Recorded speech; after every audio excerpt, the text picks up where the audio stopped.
हमको तो ऐसा लगता है कि शिक्षा विभाग में जो अभी घोटाला पर घोटाला हो रहा है लगातार, यह प्रायोजित है। सरकार बिल्कुल मूक दर्शक, बड़े पैमाने पर शिक्षा विभाग में यह घोटाला चल रहा है। कोई ऐसा स्कूल नहीं है जिस ढंग से जो उसकी कीमत है और जो उसमें मटेरियल दिए जा रहे हैं, कोई अधिकारी नियमों को अनदेखा करते हुए मनमाने ढंग से इन चीज़ों को खरीदने के लिए, और इतने बड़े घोटाले की स्थिति अगर बनती है जांच के क्रम में, तो कार्रवाई तो होनी चाहिए। और बिल्कुल हम मांग भी करते हैं। जो मध्य विद्यालय था 3-4 कमरे में, 2 कमरे में, ऐसे मध्य विद्यालयों को उत्क्रमित करके माध्यमिक और उच्च माध्यमिक।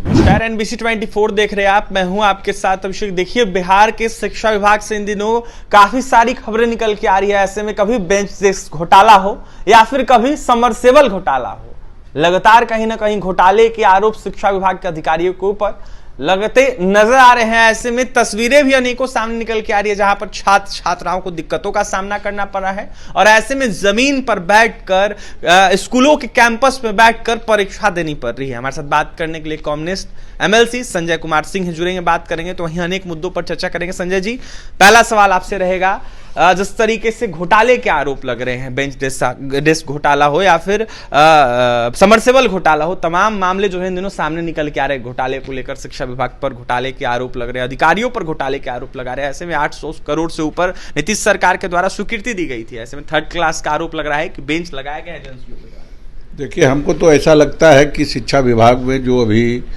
घोटाला पर घोटाला हो रहा है लगातार, यह प्रायोजित है।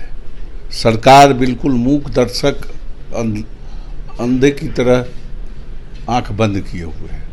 और जिस ढंग से शिक्षा विभाग, चाहे वह थाली का आपूर्ति का मामला हो या बेंच डेस्क आपूर्ति का मामला हो या समरसेबल की बात कर रहे हैं, या इसके सबसे पहले प्रीफैब जो रूम कमरे बने थे, क्लासरूम, उसका सवाल हो, सबों में घोटाला है।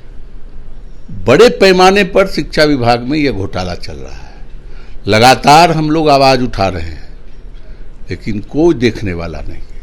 और इसीलिए मैं कहता हूं कि यह घोटाला जो हो रहा है शिक्षा विभाग में, यह बिल्कुल प्रायोजित है। सोच समझकर सारे अधिकारी, हम चाहे वह मुख्य सचिव हो, चाहे माननीय मुख्यमंत्री जी हो, चाहे शिक्षा मंत्री हो या पूरा विभाग हो, बिल्कुल मूक दर्शक है। इस पर कोई बात बोलने के लिए तैयार नहीं है। और हम तो आपके चैनल के माध्यम से मांग करते हैं बिहार सरकार से, जो उनका दायित्व बनता है, कि मीडिया में भी बातें आई है, विभाग ने भी इसको स्वीकार किया है, कुछ लाख के सप्लाई पर वैसे संवेदक को वह या एजेंसी के माध्यम से जो सप्लाई हो रहा है उसको ब्लैक लिस्टेड किया गया है। एक यह दिखावे का चीज़ है कि एक एजेंसी को विभाग ने ब्लैक लिस्टेड किया। बड़े पैमाने पर हम समझते हैं कि कोई ऐसा स्कूल नहीं है जिस ढंग से जो उसकी कीमत है और जो उसमें मटेरियल दिए जा रहे हैं, इसकी जांच गंभीरता से होनी चाहिए और जो दोषी व्यक्ति है उस पर कार्रवाई होनी चाहिए। 18 लाख बेंचों को देखते हुए स्वीकृति दी गई थी। 15,000 कहा जा रहा है कि बेंचों की जांच हुई, उसमें बेंच खराब पाए गए हैं। तो क्या 18 लाखों की जांच होगी तो 18 लाख भी खराब पाए जाएंगे? क्या लगता है? ये तो जांच का विषय है, जांच हम लोग देख रहे हैं। मतलब सब चीज तो सभी स्कूलों में जाकर हम तो देख नहीं रहे हैं, लेकिन जो बातें स्कूल से, शिक्षण संस्थानों से आ रही हैं, वहाँ के अध्यापकों के माध्यम से, वहाँ के प्रधानाध्यापकों के माध्यम से, और जिस ढंग से एजेंसी जाता है बेंच डेस्क आपूर्ति करने के पहले ही जिला शिक्षा पदाधिकारी को जिस ढंग का निर्देश दिया गया है, उस आधार पर उसका भुगतान स्कूल को बाध्य कराकर करा दिया जाता है। पाठक पे भी आरोप लगाए जा रहे हैं। कहा जा रहा है कि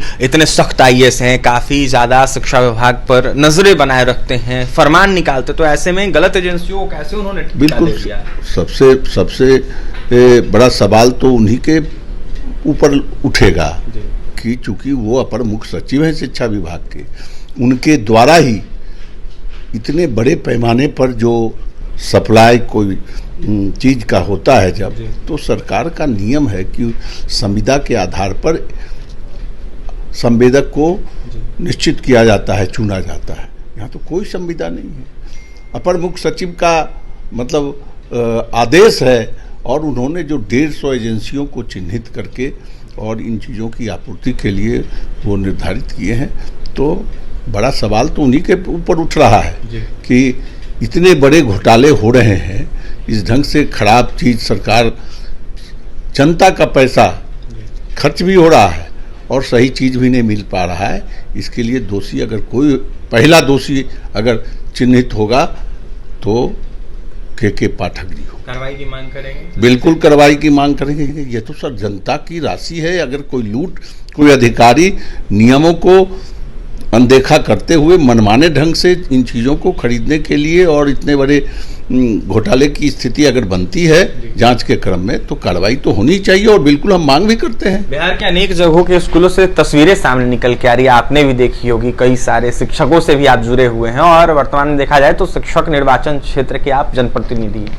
लेकिन तस्वीरें ये निकल के आ रही, मुद्दे पे आते हैं कि जिस तरीके से छात्र छात्रा हैं वो स्कूल परिसर में जमीन पे बैठकर परीक्षाएं दे रहे हैं, साथ ही पेड़ के नीचे परीक्षाएं दे रहे हैं, तो ऐसे में क्या जगह नहीं है सरकारी स्कूलों में? बिल्कुल बिल्कुल नहीं है। और ये हम समझते हैं कि ये दिवालियापन है शिक्षा विभाग का, कि एक तरफ आधारभूत संरचना विद्यालयों में नहीं है। पूरे बिहार में जितनी बड़ी संख्या में हर पंचायत में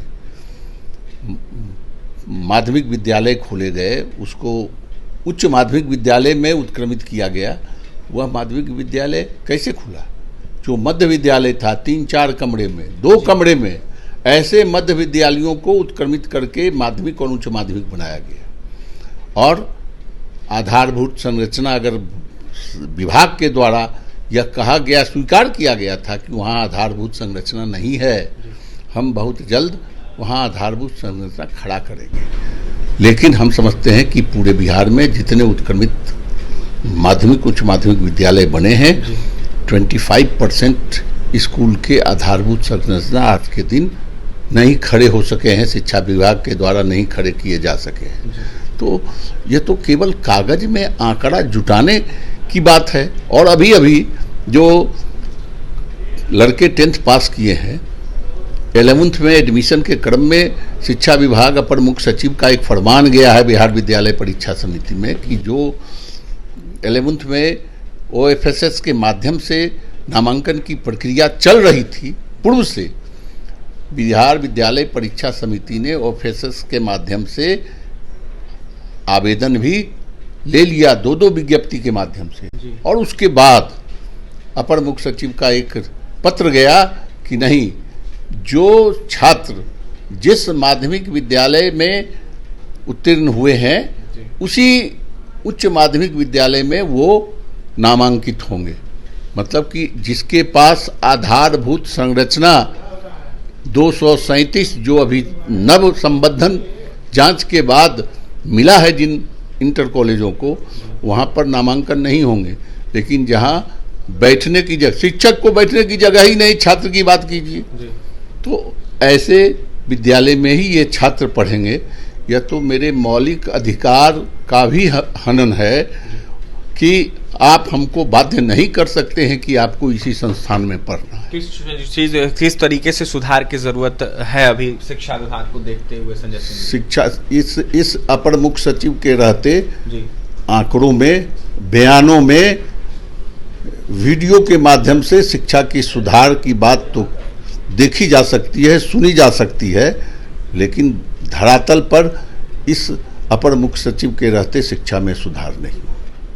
मेरा मानना है नया अपर मुख्य सचिव चाहिए। बिल्कुल बिल्कुल नया अपर मुख्य सचिव आना चाहिए। ऐसे मुख्य सचिव को, अपर मुख्य सचिव को, सरकार को जो इतने बड़े घोटालों को बढ़ावा दे रहा हो, जो धरातल पर शिक्षण व्यवस्था कैसे मजबूत हो उसको न मजबूत कर रहा हो, केवल मीडिया और वीडियो के माध्यम से वह केवल दिखावे की बात और फाइलों में आंकड़े के माध्यम से वह केवल शिक्षा को मजबूत करने की बात करता हो, तो ऐसे अपर मुख्य सचिव से कभी भी बिहार के शिक्षा व्यवस्था मजबूत नहीं होगी और शिक्षा का भला नहीं होगा। ऐसे अपर मुख्य सचिव को तुरंत सरकार को हटाना चाहिए। देखिए, ऐसे अपर मुख्य सचिव को तुरंत सरकार को हटाना चाहिए, जिससे शिक्षा विभाग नहीं संभल रहा हो। ऐसे में संजय सिंह कम्युनिस्ट एमएलसी थे, यह साफ कहते हुए नजर आ रहे थे घोटाले को लेकर कि जो जांचें हैं वो करनी चाहिए और के पाठक को हटाना चाहिए, क्योंकि देखा जाए तो शिक्षा विभाग बिल्कुल सही से नहीं चल पा रहा है। अब जाकर क्या होगा देखने वाली बात होगी। और भी तमाम खबरों के लिए बने रहे हमारे साथ। पटना से सहयोगी विकास के साथ अभिषेक की रिपोर्ट।